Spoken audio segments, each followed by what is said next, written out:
On Monday, the Hudson County View sat down with Ward C Jersey City Councilman Rich Boggiano, a retired 37-year veteran of the city's police department, in wake of the death of rookie 23-year-old cop Melvin Santiago.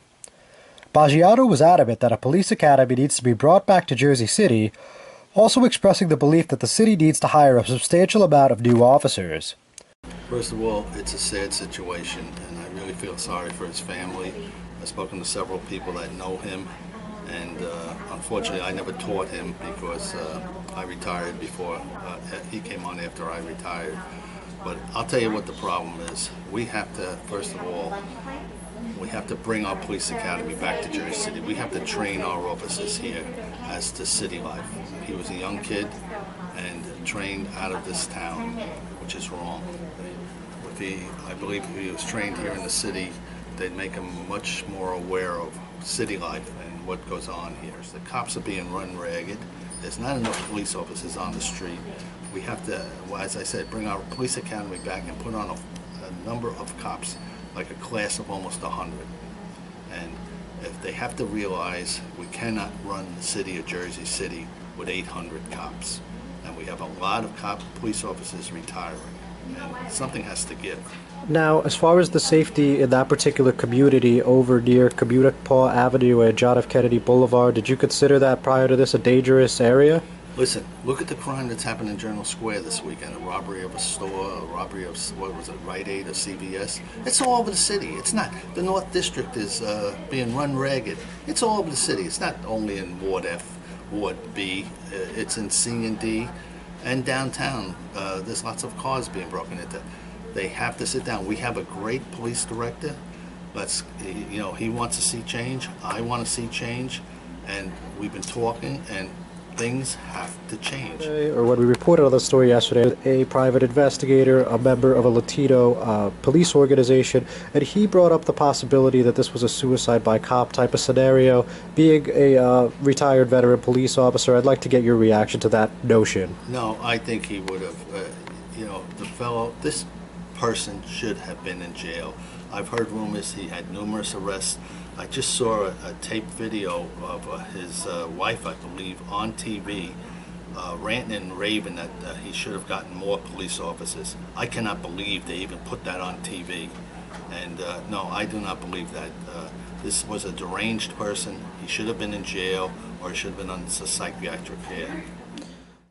We also had a chance to touch base with District 2 Freeholder Bill O'Dea on the subject during a phone interview. He stated that the death of Santiago was one of the most shocking scenarios he'd ever heard of in his life, also noting that gang violence and the drug war aren't just Jersey City problems, they're issues that need to be tackled on a state and nationwide level. Freeholder, can I just get your reaction when you heard about this tragic news here? I was not, put it this way, it was numbing. In over 30 years in public service, it was one of the most shocking and numbing feelings that I could ever remember having. When I heard what happened and the story behind it is what, it's just something that it's something that you watch on the news that you never think is going to happen in the city that you live, let alone the area that you represent. As far as you know, the area Communipaw, and John F. Kennedy intersection where the Walgreens is, did you think this was an area that had a big issue with crime? I mean, it generally doesn't. However, and obviously with all the facts that we know, this is not your ordinary crime. Right. In a very sad and tragic way.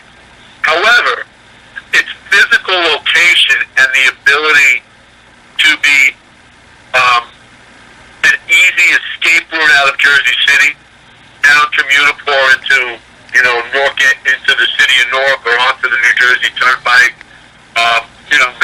makes it that particular physical location is vulnerable, and I think that's one of the reasons why they have the armed security that they have in there.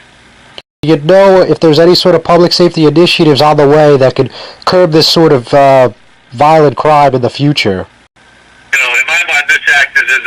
entirely different stratosphere because of quite frankly, the sickness of it. But other acts like armed robberies that we see in the community, so much is related to drugs and drug dealing and drug use,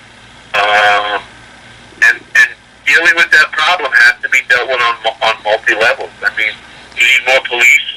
You need programs to get guns off the streets, to get guns out of the hands of people that shouldn't have them. That's a great, that's a great line to deliver. Not as easy as it sounds. But beyond it, we've got to look at, if we're going to really tackle crime, you got to tackle some of the underlying issues that we deal with, and drug dealing and drug use. Make no mistake about it, is a major impact, both in what individuals will do to have the money to buy drugs, as well as what drug dealers will do to stay in business. I think it's not, put it this way, it's not just a Jim Shea, Steve Fulop issue, it's a Jim Shea, Steve Fulop, county government, state government, maybe federal government, that all need to work together. I'm John Heides with the Hudson County View, the eye of the community.